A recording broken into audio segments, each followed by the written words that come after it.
É uma demonstração do fechamento de uma nova saliência que as pessoas não entendem. Se eu estou pegando exemplo mais uma vez para vocês entenderem qual é a metodologia dos avanços russos. É a formação de saliências num determinado eixo de progressão através de manobras de flanqueamento. Consequentemente, através das manobras de flanqueamento, vão se formando pinças. Porque o ataque frontal contra pesadas fortificações só vai gerar perdas. Vou pegar um exemplo, para vocês verem como é que não funciona o ataque frontal nesse conflito. Pelo que eu já expliquei, pela natureza do terreno, pela coincidência situacional que consegue antever qualquer ataque surpresa e de grandes concentrações blindadas, pelo uso maciço de drones, pelo uso intenso de minas. Por exemplo, na direção Seversky, os russos tentaram vários ataques frontais que geraram perdas significativas, tiveram que mudar lá os comandantes de brigadas.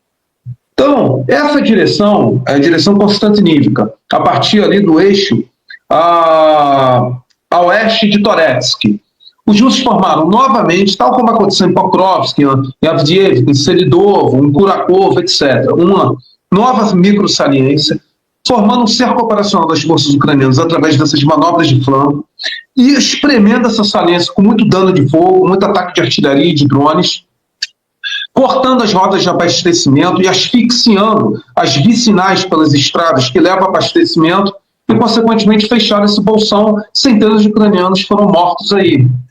Então, o que acontece? Isso tornou um padrão dos avanços russos. Portanto, é diferente. Não esperem grandes concentrações blindadas com avanços ligeiros. Não vai funcionar.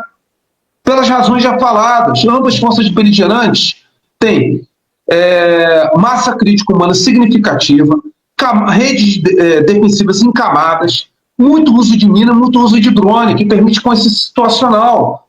As pessoas negligenciam o papel da coincidência situacional em qualquer planejamento tático operacional. A coincidência situacional é decisiva. Ela consegue inibir qualquer ataque concentrado, consegue antever. E quem defende, consequentemente, sempre tem uma vantagem de efetivo. Porque você, para ter um avanço muito rápido, você precisa de uma vantagem numérica, tecnicamente, em estudos, né, de guerra, uma proporção de 5:1, isso em guerra insurgente.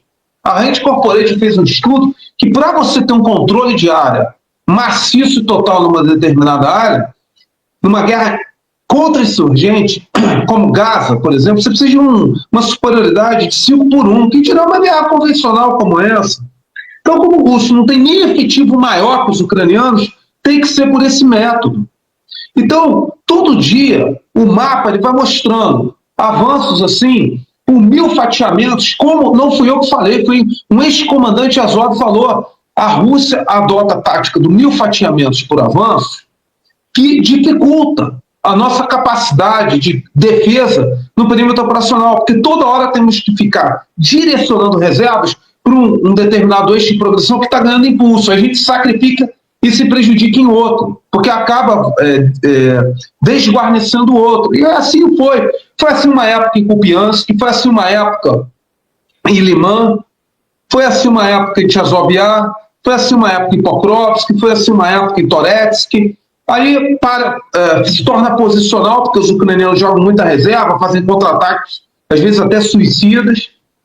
Aí, consequentemente, ocorre aquele atrito, o desgaste daquelas unidades que geram reforço naquele setor, e o outro setor que fica mais desguarnecido começa o impulso operacional maior. Esse agora, pela direção Kalinovo para Konstantinívica, é o que ganhou impulso.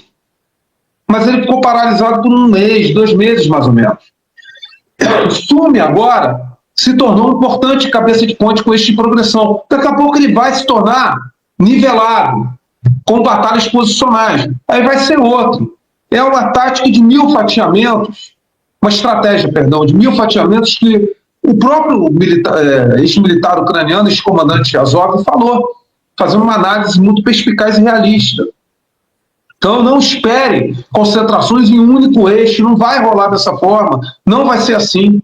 Senão vai perder muita gente. E não tem efetivo suficiente para se dar o luxo de perder grande quantidade de gente.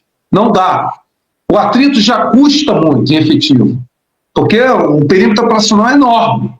E outra coisa que eu falei em outra live, lá com o professor Edilson, perímetro operacional, a área controlada pela Rússia é maior do que o Reino Unido.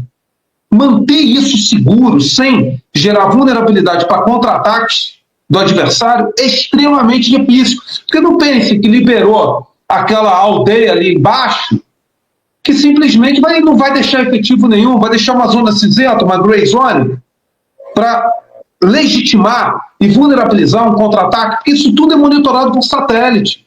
Então, cada aldeia libertada é mais um ponto de observação, um ponto de controle e uma implantação de força para deixar ali. Fora tropa de engenharia para operação de limpeza, tudo isso.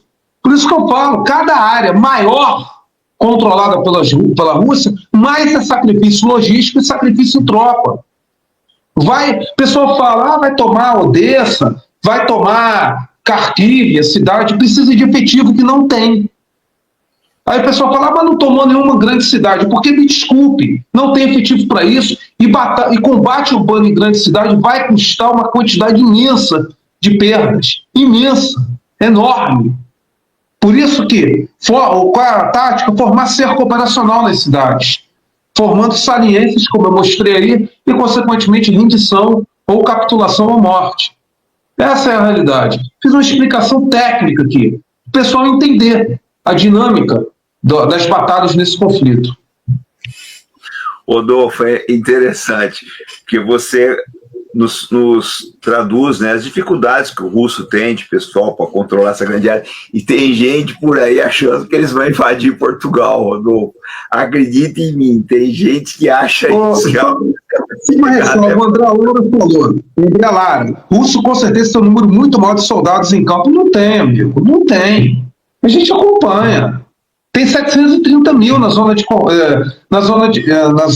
Ucrânia. E na linha de contato, 250 mil a 300 mil. Porque desses 720 mil, 40% é para logística. Tem a rotação de pessoal também, amigo. A rotação de pessoal é essencial. A rotatividade é a cada 3 meses tem que ter rotação com descanso de 15 dias.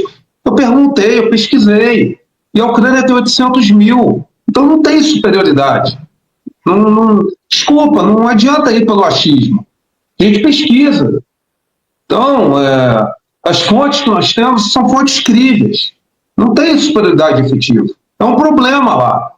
É um problema, acabava de falar. Tanto que é um problema sério, a composição e a mobilização de efetivo lá, acabei de falar da lei obrigatória que migrantes têm que se apresentar no cartório de registro militar. Para obter a cidadania, são obrigados a servir 20 mil esbestes que já foram para a zona de conflito assim. Acabei de explicar, falei dos Tadiks, entendeu? Falei do aumento colossal de bônus para ser voluntário lá.